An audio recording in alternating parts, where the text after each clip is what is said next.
Bien, saludamos a todos nuestros amados hermanos y amigos que nos están viendo nuevamente. Ahora pues continuamos escuchando la palabra del Señor, la voz de nuestro Dios, a través de la Biblia, a través de esta palabra bendita que el Señor nos ha dejado. Les invito a ir en el libro de Éxodo, el capítulo 8, versículos 1 en adelante. Y dice así la bendita palabra del Señor. Entonces Jehová dijo a Moisés: entra a la presencia de Faraón y dile: Jehová ha dicho así, deja ir a mi pueblo para que me sirva. Y si no lo quisieres dejar ir, he aquí yo os castigaré con ranas todos tus territorios. Y el río criará ranas, las cuales subirán y entrarán en tu casa, en la cámara donde duermes, y sobre la cama, y en las casas de tus siervos, y en tu pueblo, y en tus hornos, y en tus artesas. Y las ranas subirán sobre ti, sobre tu pueblo y sobre todos tus siervos. Bien, entonces, en esta vez vamos a estar viendo el tema la plaga de ranas. En tres partes importantes vamos a basarnos en esta hora para que tengamos un buen entendimiento, para que tengamos una buena comprensión de la palabra bendita del Señor. Entonces, la primera parte: se anuncia una plaga de ranas. La segunda parte: esta plaga no amenaza la vida. Y la tercera parte: los adivinos también hicieron que se produjera ranas. En la primera parte, mis amados hermanos, ya habían pasado 7 días que Egipto había sido azotado por una plaga como es que el agua se convirtió en sangre. Ahora, nuevamente, Moisés recibe la orden de parte de Dios que vaya al faraón a decirle que deje ir al pueblo para que vaya a servir a Dios. De lo contrario, ahora se anuncia que vendrá una plaga de ranas. Entonces, mis hermanos, Aarón extendió su mano sobre el Nilo y se multiplicaron las ranas en multitud de batracias. Y Faraón poco lo tomó interés, porque la rana, especialmente en Egipto, tenía un significado religioso. Se entendía, o se estaba cerca a una realidad de que ellos tenían una diosa. Esa diosa dice que, según ellos, creían que les ayudaba a las mujeres, especialmente a las mujeres que estaban de parto. Y también, según ellos, pues daba vida. No, así lo entendían. Entonces, por esa razón, el faraón, cuando se menciona esta plaga, no lo tomó con mucho interés. Pues entonces, mis amados hermanos, entendamos que cuando Dios decide hacer juicio, Él lo hace para que las personas se den cuenta y puedan volverse a Dios, el Todopoderoso. No, muchas personas más rebeldes, más altivos, que se desvían del camino del Señor, muchas veces ya les coge la muerte y van a resultar su alma en ese castigo eterno. Bien, entonces, la segunda parte: esta plaga no amenaza la vida. Y aquí tomamos el versículo 6, en lo cual la palabra del Señor nos dice de la siguiente manera: entonces Aarón extendió su mano sobre las aguas de Egipto y subieron ranas que cubrieron la tierra de Egipto. Gloria al Señor. Miren, mis amados hermanos, aquí encontramos este pasaje de la Biblia.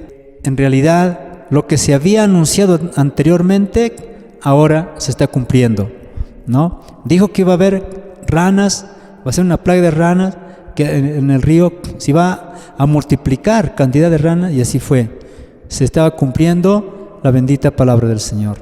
Entonces, ahí, al ver la gran cantidad de ranas, recién al faraón le llamó la atención, ¿no? El Nilo se llenó de ranas, se llenó las casas y hasta su dormitorio, ¿no? Su cama, la casa de sus siervos, todo estaba lleno de ranas y era preocupante. Sus hornos su arteza de amasar, todo estaba lleno de ranas.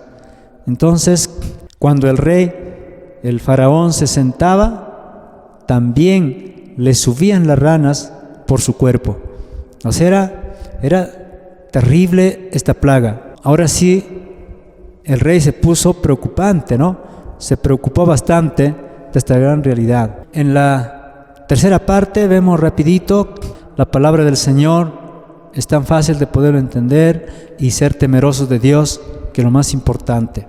Los adivinos de Egipto también hace que multiplique ranas, ¿no? Que haya bastantes ranas en el pueblo. Pero entonces aquí, para solucionar el problema, no era que se produzcan más ranas, sino quitar esas ranas de allí.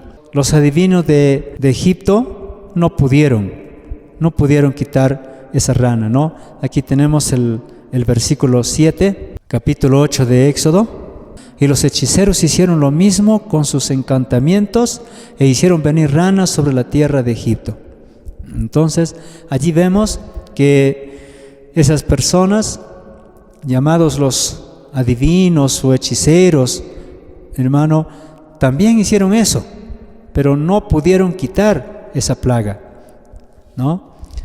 Peor se aumentó, y al aumentarse más esa plaga de ranas, entonces también se aumentó la molestia que había, tanto para Faraón y sus siervos y toda la gente, ¿no? De Faraón lo que hace aquí es acudir a Moisés, pedirle para que por medio de Moisés tenga que él orar a Dios y se quitara esa plaga.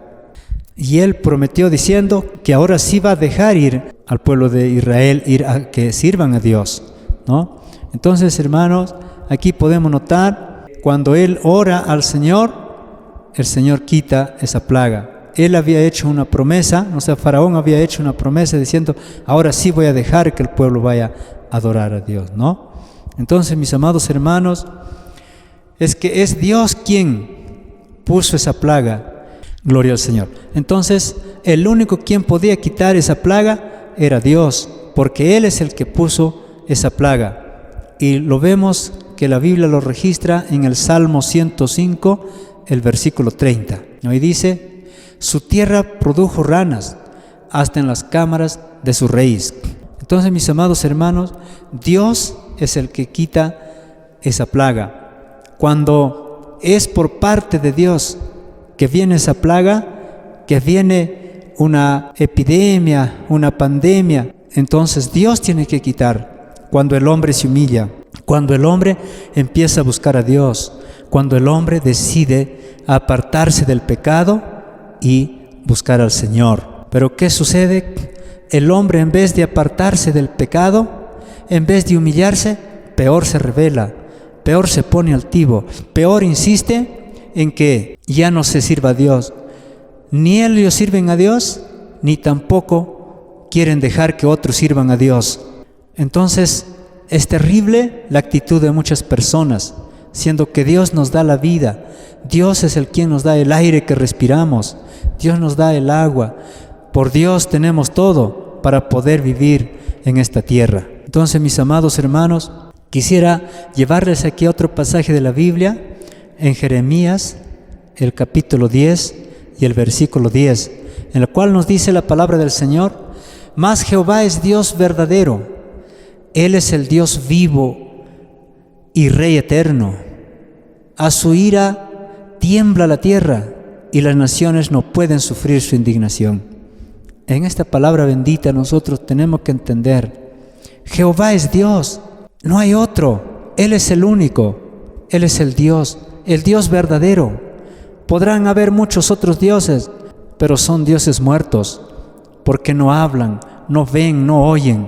Pero el Dios que nosotros servimos y adoramos es el creador del cielo y de la tierra, y Él está sosteniendo, Él está fortaleciendo nuestras vidas. Por Él podemos vivir. Él es el que nos sostiene día y noche. Bendito es el Señor. Bien, mis amados hermanos, el rey hizo una promesa diciendo: ahora sí voy a dejar ir al pueblo. Pero sin embargo, pasó esa plaga, otra vez endureció su corazón y no quería, ni siquiera creía en un Dios poderoso. Bien, entonces, mis amados hermanos, también quisiéramos ir al libro de Apocalipsis para ver que si en ese tiempo hubo esta plaga de ranas, en lo posterior nuevamente habrá también una plaga y van a ser demonios. Y dice la Biblia: y veis salir de la boca del dragón y de la boca de la bestia y de la boca del falso profeta 3 espíritus inmundos a manera de ranas. O sea, si en ese tiempo hubo esa plaga, en lo posterior va a ser terrible. Van a ser demonios y van a atormentar, no van a atormentar a los moradores de la tierra. Entonces, no conviene quedarnos aquí en esta tierra. Preparémonos, mis hermanos y amigos. Usted que todavía no ha aceptado a Jesucristo como su Salvador, yo le ruego que lo haga, para que no se quede en la gran tribulación, sino para que usted vuele a encontrarse con Cristo Jesús, sea arrebatado en el rapto de la iglesia, que nos vayamos con el Señor Jesucristo. Bien, que esta palabra bendita en esta hora fortalezca su alma, le llene de gozo y de alegría, que debemos obedecer la palabra del Señor y no debemos ser rebeldes como muchos son rebeldes, son altivos, son orgullosos, son desobedientes. En ninguna manera demuestran su humillación. Entonces, mis amados hermanos, yo les invito a reflexionar, les invito a acercarse a Dios. Y en esta hora, usted puede decir estas palabras de oración juntamente conmigo. Padre Santo, te doy gracias por permitirme oír tu palabra en estos momentos. Y he visto que tú eres un Dios poderoso, que castigas, que mandas plagas. Y yo no quiero sufrir eso, más bien quiero estar contigo en tu presencia. Gracias, Padre. Hoy me acerco a ti, me arrepiento de todos mis pecados. Hoy busco tu presencia. Gracias, Padre, en el nombre de Jesús. Amén y amén. Gloria al Señor.